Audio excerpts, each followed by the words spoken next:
Comecei agora, hein?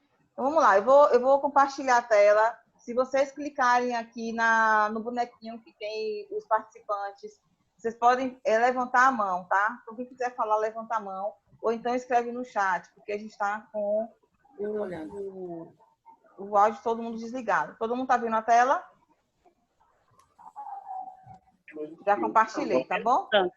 Já, aí. Vamos lá. Então, a gente está falando, vamos começar agora o grupo de estudo, né, do livro de médico, tá? Tem gente com áudio ligado, gente, por favor, desliga. É o áudio de Zefa. Então, vamos começar, tá? Então, o livro dos médicos, capítulo 1, esse é o livro que a gente está usando, tá? Como a gente mostrou nesse tanto. Quando a gente leu o livro dos médios, a primeira coisa que a gente viu lá foi: existem espíritos? O que a gente pensou aí? E aí, quando a gente leu sobre essa possibilidade de existir espíritos, a gente começou, o próprio capítulo começou a questionar para a gente como nós imaginamos esses espíritos, tá? A gente falou no chat, eu vou abrir aqui. E aí, você vendo aí pelo chat, como é que vocês imaginavam como era o espírito na cabeça de vocês?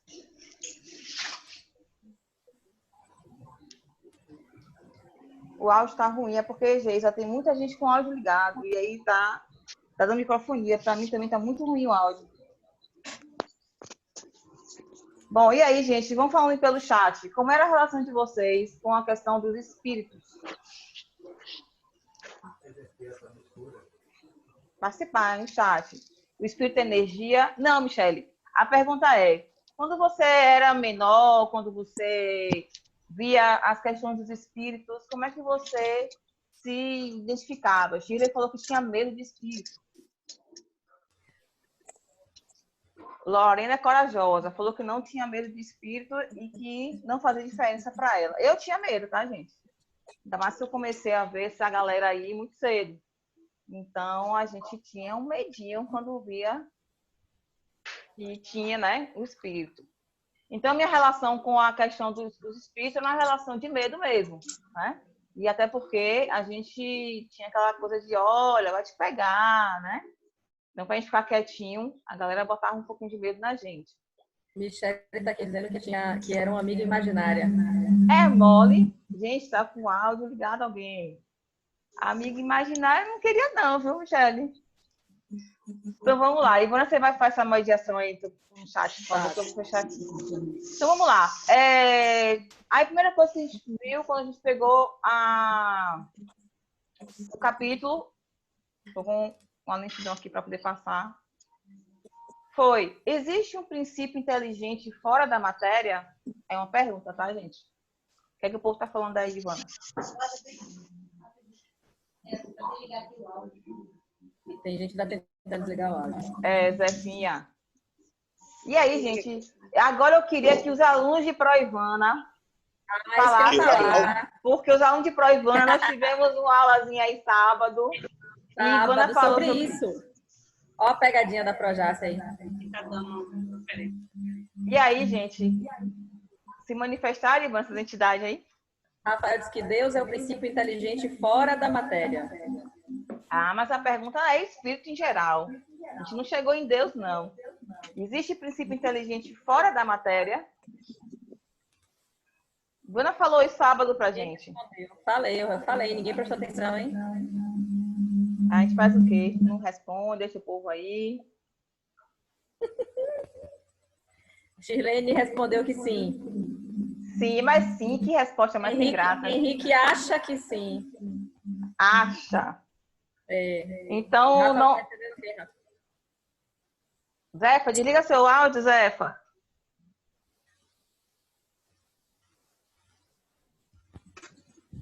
Vou deixar no ar, gente. Hein? Porque vocês viram isso com Ivana. E aí, mãe, faz como com esse povo? Dá uma surra. Disse pouca boca. Existe alma e sua individualidade após a morte? Também a gente fala sobre isso no livro dos Espíritos. Falamos disso sábado também. Também falamos disso sábado. Ivana falou sobre isso. Ivana e mãe falaram sobre isso sábado. Elaine também respondeu que sim, que existe individualidade após a morte. E como é que funciona isso, Chilene? Vai estar sua mente logo aí. Já se seu áudio está aberto, tá, amiga? Nada, Ivana, o pessoal tá demais, viu? Michele respondeu assim, faltei essa aula, mas creio que sim. Quando morremos, apenas nos libertamos da matéria. A inteligência permanece, o consciente permanece. Melhorou o negócio. Tá ficando melhor. A natureza da alma é diferente do corpo físico, meu povo? Eu acredito que todo mundo leu o nosso capítulo.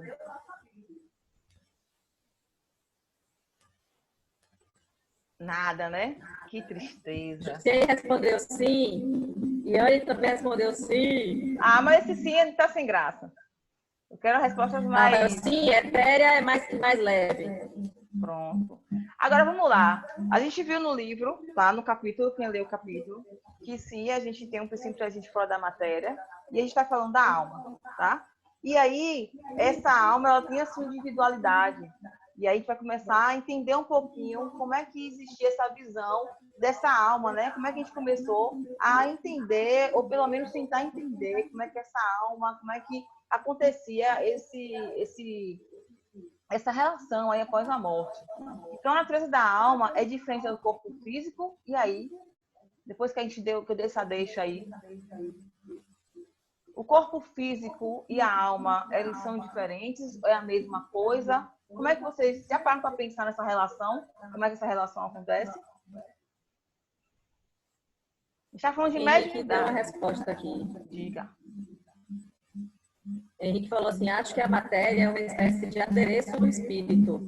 Por mais que o adereço se quebre, morre no caso, o espírito continua. Isso é porque Henrique leu o texto. Parabéns, filhinho.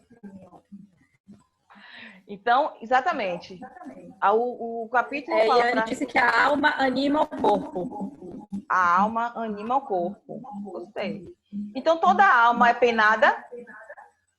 Lembra que a gente falou que a gente tinha uma ideia de quando éramos pequenos, pelo menos eu, de ter medo. Michele falou que ela era o amigo virtual dela, imagine. E isso acontece mesmo. A gente sabe que a criança até os 7 anos ela tem uma ligação muito grande com o espiritual. Então, às vezes, ela tem mesmo esse amiguinho virtual. Mas a gente tem aquela coisa que quem lê o capítulo fala, né? João joga basquete, João é alto, joga basquete. Então, a gente tem como, né, o obrigatório, todas as pessoas que jogam basquete tem que ser altos, né? Tem que ser alto. Então, corresponde a um raciocínio de indução. A frase, toda alma tem que ser penada. Se alguém quiser falar, se não quiser falar, pode levantar a mãozinha e abre o áudio, tá? Se não quiser digitar. Diga, Ivana, perdão. Lorena disse que leu uma vez que a alma é todo conjunto energético que envolve o espírito e matéria, enquanto o espírito que anima o corpo e é o princípio inteligente, não é isso? E aí, é isso. Ivana, eu acho que você está com o microfone ligado do computador e do fone. Está dando uma microfonia horrível quando você fala. Eu? É. E aí, é isso, gente? Quem falou foi Anne, não foi o que você falou?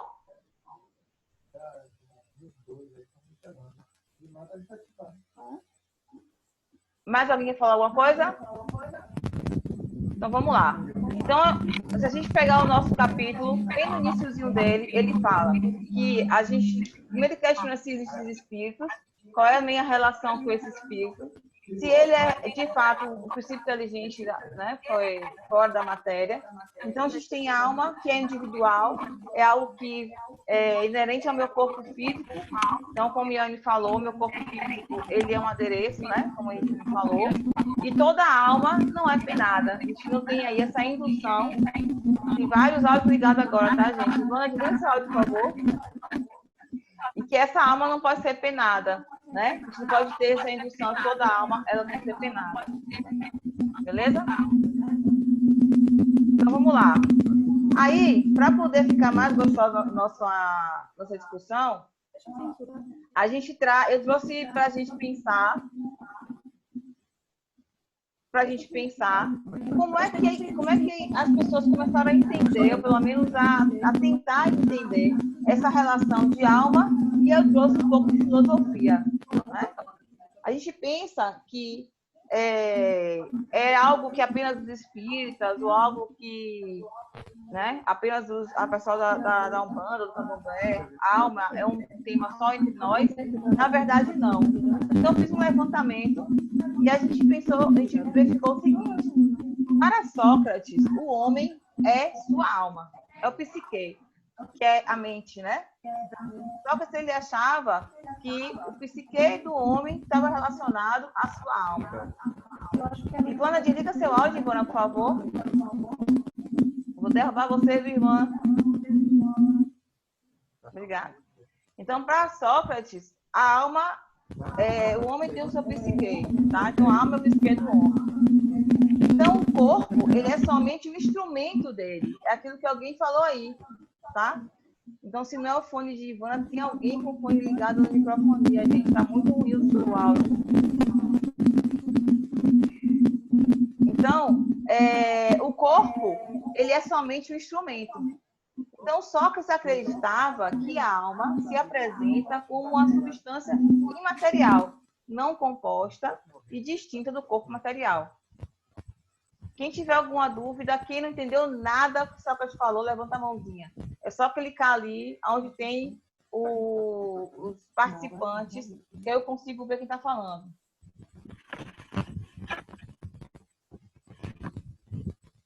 Posso continuar então? Todo mundo entendeu?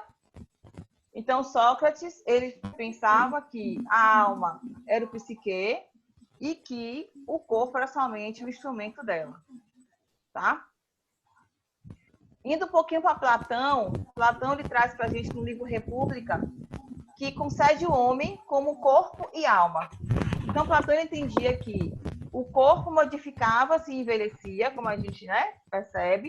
A alma, ela é imutável, eterna e divina. Tá?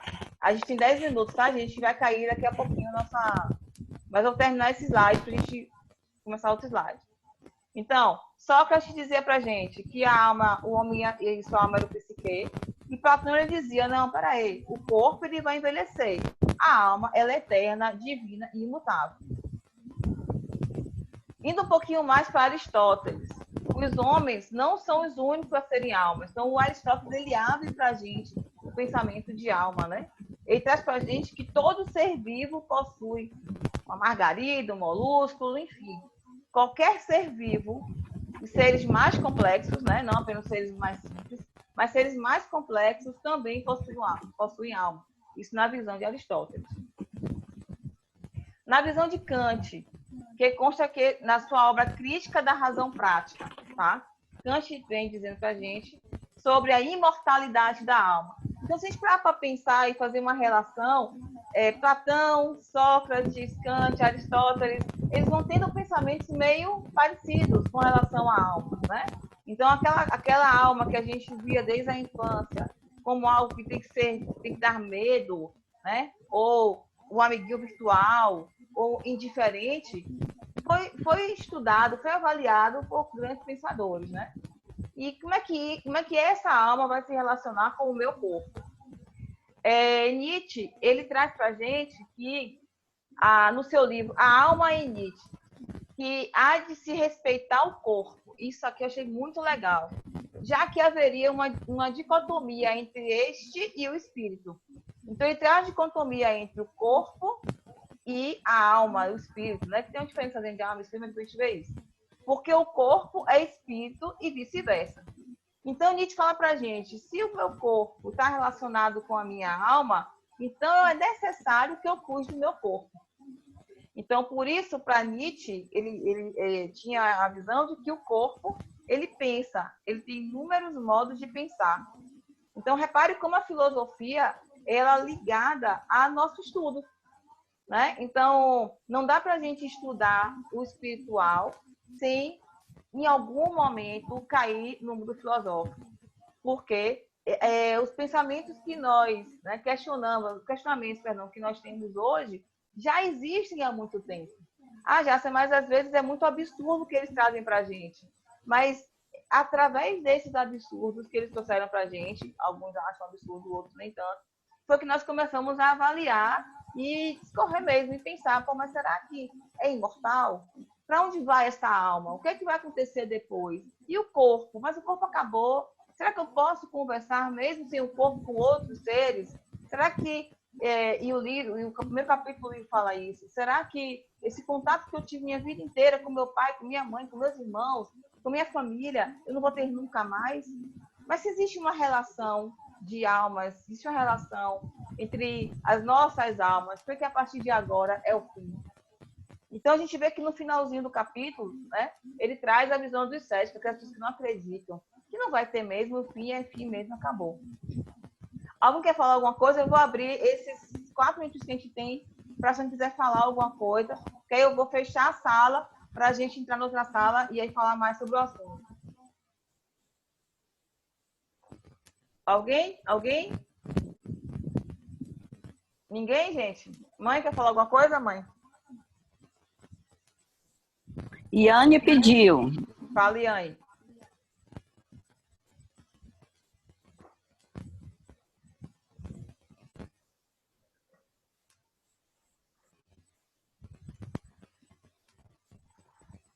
Diga, Iane. Como Já você você acha fala... que você vai ter que desmutar ela para poder ela falar, que ela está perguntando como é que ela falaria. Pronto, Iane, pode falar. Não, mas não sei o que botei ela também tá... Pronto, Iane, pode falar. Posso falar? Tá me Pode. ouvindo? Todo mundo te ouvindo. Ai, tá, porque eu fiquei meio perdida aqui. Tá, deixa eu tentar ser objetiva.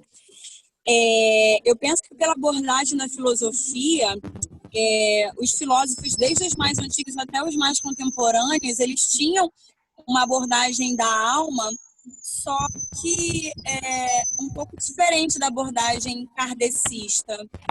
Uhum. E aí eu fico um pouco confusa pensar as duas relações, porque por mais que eles falem de alma e de espírito e de matéria, de corpo, ainda assim eles não pensam em manifestações mediúnicas, eles não pensam... Eu não sei, eu acho que eu não estou conseguindo nem ser clara. Entendi. Mas eu confusa. Eu vejo de Aí muito diferente, que eu não estou acho conseguindo fazer a bacana, correlação que Iane. você trouxe. Fala, mãe. Aí que eu acho bacana a visão que eles têm filosófica distante da parte da fé. Porque aí a gente consegue ver um lado e outro. Essa é a minha opinião, né? Exato. E o amadurecimento dessa ideia, da visão da alma, né? Do espírito, ela vem ao longo do tempo, mas necessário que eu tenha uma visão totalmente sem ser mediúnica, sem ser uma visão tão... Né? Por quê? Porque eu preciso entender do pensamento mais simples até algo mais complexo. Porque se a gente for parar para analisar, e a Ivana deve falar com vocês no Livro dos Espíritos, quando a gente começou a aparecer as manifestações das irmãs Fox, né? Quando elas mexem as cadeiras, quando elas mexem as mesas, quando tem aquele som, e o espírito ele começa a usar algo que é matéria para poder se apresentar. Mas espera aí, não é um corpo, não morre depois que o corpo acaba? Os filósofos não trouxeram essa visão totalmente anti-espírita, anti-religiosa? Já, se você falar, mas você tem 1 minuto.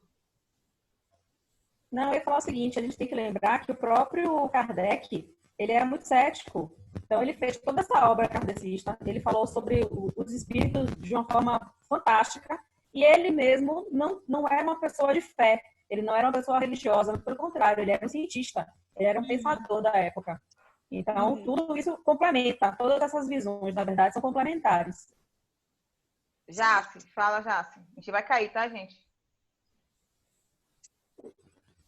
Lorena está falando que acredita que sejam complementares, que não falam em relação à fé, como a mãe citou, mas eles auxiliam no processo de compreensão para as pessoas que ainda não se enxergam dentro do processo mediúnico. É o que ela acredita.